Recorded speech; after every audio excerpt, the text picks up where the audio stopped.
Hello दोस्तों, मैं कुणाल आपका दोस्त आपको इस वीडियो में टाइप्स ऑफ म्यूचुअल फंड के बारे में बताने वाला हूं। दोस्तों, ये म्यूचुअल फंड सीरीज़ का सेकंड पार्ट है। हमने फर्स्ट पार्ट में म्यूचुअल फंड क्या है, यह कैसे काम करता है, इसके बारे में देखा था। यदि आपने यह वीडियो नहीं देखी है तो प्लीज़ आप पहले उस वीडियो को देख लीजिए। यदि आप चैनल पर नए हों तो प्लीज़ चैनल को सब्सक्राइब कर लीजिए व बेल आइकन को प्रेस कर दें, जिससे आने वाले वीडियो के नोटिफिकेशन आपको मिलते रहे। तो चलिए देखते हैं म्यूचुअल फंड कितने प्रकार के होते हैं। दोस्तों, म्यूचुअल फंड को बेस्ड ऑन एसेट क्लास के आधार पर तीन टाइप में बांटा गया है: इक्विटी म्यूचुअल फंड, डेब्ट म्यूचुअल फंड और हाइब्रिड म्यूचुअल फंड। एसेट बोले तो संपत्ति। एसेट के आधार पर तीन भाग में बांटा गया है: इक्विटी, डेब्ट एंड हाइब्रिड। वह स्ट्रक्चर व मैच्योरिटी पीरियड के आधार पर दो भागों में बांटा गया है: open ended and close ended mutual fund. ठीक है, एसेट क्लास के आधार पर हम देख लेते हैं। अच्छा, और भी कई तरह के म्यूचुअल फंड होते हैं, जैसे इंटरनेशनल फंड हो गया आपका, real estate fund, gold fund, exchange trader fund. Equity mutual fund क्या है देख लेते हैं ना। इक्विटी म्यूचुअल फंड में पैसा हम कंपनी के शेयर में निवेश किया जाता है। इक्विटी म्यूचुअल फंड वे फंड होते हैं जो कंपनियों के शेयर में अपना पैसा निवेश करते हैं। इक्विटी म्यूचुअल फंड को भी निम्न कैटेगरी में बांटा गया है, जो है large cap fund, mid cap fund, small cap fund, multi cap, sector fund, diversified equity fund, dividend yield scheme, ELSS, thematic fund. ठीक है। अच्छा, ये लार्ज कैप, मिड कैप और स्मॉल कैप फंड, ये कंपनी के कैपिटलाइजेशन के आधार पर तीन प्रकार के फंड बनाए गए हैं। जैसे यदि किसी कंपनी का मार्केट कैपिटलाइजेशन 1 लाख करोड़ के ऊपर है तो उसे लार्ज कैप कंपनी बोला गया है। यदि किसी कंपनी का मार्केट कैपिटलाइजेशन 5,000 करोड़ से 1 लाख करोड़ तक है तो उसे मिड कैप कंपनी कहा गया है।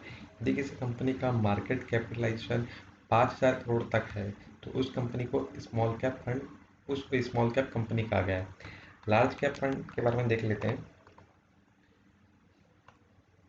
लार्ज मार्केट कैपिटल की कंपनियों में इन्वेस्ट करने वाले फंड को लार्ज कैप फंड कहते हैं।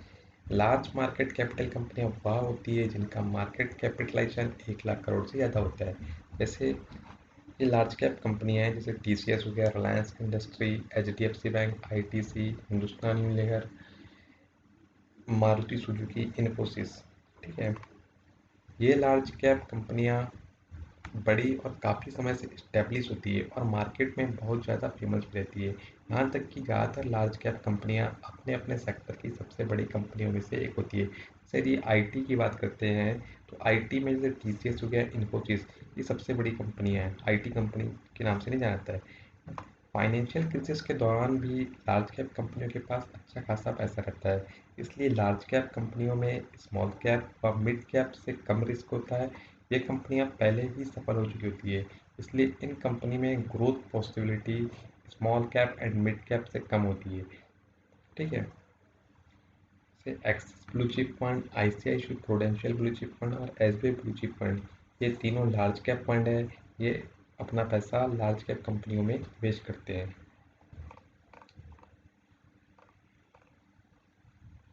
मिड कैप फंड देख लेते हैं। मिड कैप कंपनियों में इन्वेस्ट करने वाले म्यूचुअल फंड को मिड कैप फंड कहते हैं। मिड कैप फंड में ऐसी कंपनियां आती है जिनका मार्केट कैपिटलाइजेशन 5,000 करोड़ से ज़्यादा व 1 लाख करोड़ से कम होता है। ये कंपनियां डेवलपमेंट के मिडिल दौर पर होती है। इन्हें अभी लार्ज कैप कंपनी बनना होता है। इस म्यूचुअल फंड में लार्ज कैप फंड से ज़्यादा व स्मॉल कैप फंड से कम रिस्क होता है और ग्रोथ भी लार्ज कैप फंड से ज़्यादा व स्मॉल कैप फंड से कम होता है। कुछ फंड है जैसे axis mid cap fund, DSP mid cap fund, ये अपना पैसा मिड कैप कंपनियों में इन्वेस्ट करते हैं। ये मिड कैप कंपनियां हैं क्रिसिल, रैन इंडस्ट्री, ईटीसी। ठीक है। Small cap fund, small cap कंपनियों में इन्वेस्ट करने वाले म्यूचुअल फंड को स्मॉल कैप फंड कहते हैं। इसमें 5,000 करोड़ तक के मार्केट कैपिटलाइजेशन की कंपनियां आती है। ये कंपनियां डेवलपमेंट के शुरुआती दौर में होती है। इन्हें अभी मिड कैप कंपनी बनना है, मिड कैप के बाद इन्हें लार्ज कैप भी बनना है, इसलिए इसमें ग्रोथ की पॉसिबिलिटी सबसे ज़्यादा होती है। इस म्यूचुअल फंड में सबसे ज़्यादा रिस्क भी होता है। ठीक है, जैसे कुछ फंड है, टाटा है स्मॉल कैप फंड, कैनरा और रोबेको स्मॉल कैप फंड, ये अपना पैसा मिड स्मॉल कैप कंपनियों में निवेश करते हैं। Multi cap fund. Multi cap fund वे फंड होते हैं जो large cap, mid cap, small cap तीनों प्रकार की कंपनियों में एक निश्चित अनुपात में पैसा निवेश करते हैं। मल्टी कैप फंड ऐसे फंड होते हैं जिनमें तीनों प्रकार की कंपनियों का कॉम्बिनेशन होता है। इनमें लार्ज कैप भी आती है, मिड कैप भी आती है और स्मॉल कैप भी आती है। ठीक है। जैसे Nippon India multi cap fund है, Invesco India multi cap fund, ये अपना पैसा मल्टी कैप तीनों प्रकार की कंपनियों में निवेश करते हैं। Sector fund. सेक्टर फंड वे फंड होते हैं जो किसी विशेष सेक्टर में इन्वेस्ट करते हैं। जैसे सेक्टर बोले तो उससे एक फार्मा सेक्टर हो गया, आईटी सेक्टर हो गया, बैंकिंग एंड फाइनेंशियल्स हो गया, इंफ्रास्ट्रक्चर हो गया। ये किसी भी पर्टिकुलर एक सेक्टर में निवेश करने वाले फंड होते हैं।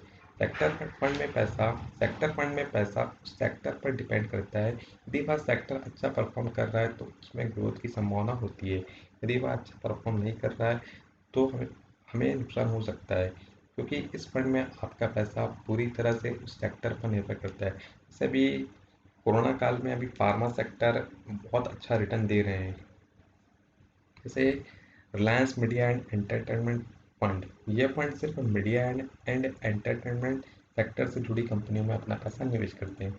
एसबीआई फार्मा फंड, जो कि सिर्फ फार्मा में ही इन्वेस्ट करते हैं। आईसीआईसी प्रूडेंशियल टेक्नोलॉजी फंड, ये टेक्नोलॉजी से जुड़ी कंपनी में अपना पैसा निवेश करते हैं।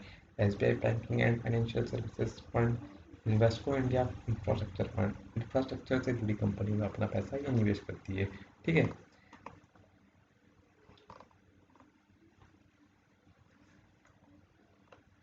Diversify equity fund. Diverse equity fund वे फंड होते हैं जो अलग अलग सेक्टर की और अलग अलग मार्केट कैपिटलाइजेशन की कंपनियों में इन्वेस्ट करते हैं।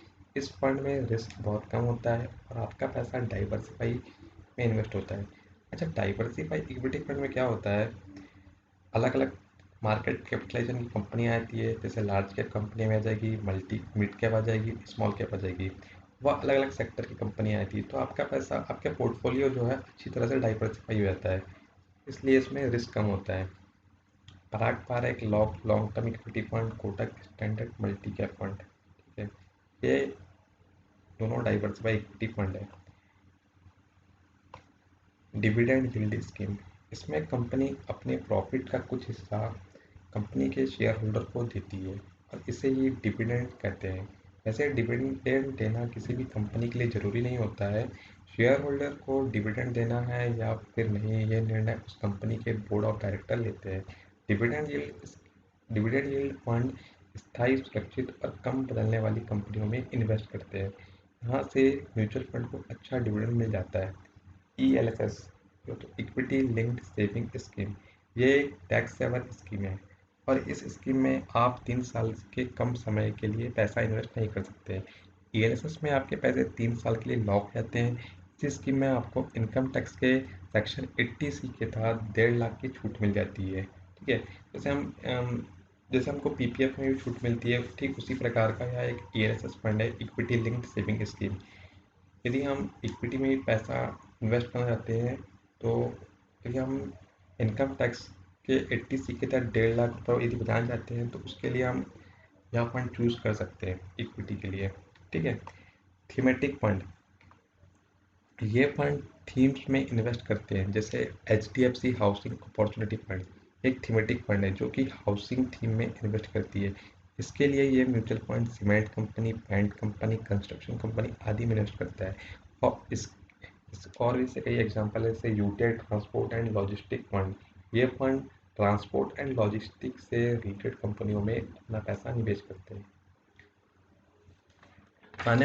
दोस्तों आने वाले वीडियो में हम डेब्ट mutual fund, hybrid mutual fund के बारे में चर्चा करेंगे। उम्मीद करता हूँ आपको यह वीडियो पसंद आया होगा, तो प्लीज़ लाइक बस उन लोगों के साथ शेयर कर दीजिए जिन्हें म्यूचुअल फंड एकदम बेसिक से सीखना है। चैनल को सब्सक्राइब और बेल आइकन को प्रेस कर दें जिससे आने वाले वीडियो के नोटिफिकेशन आपको मिलते रहे। Thanks for watching.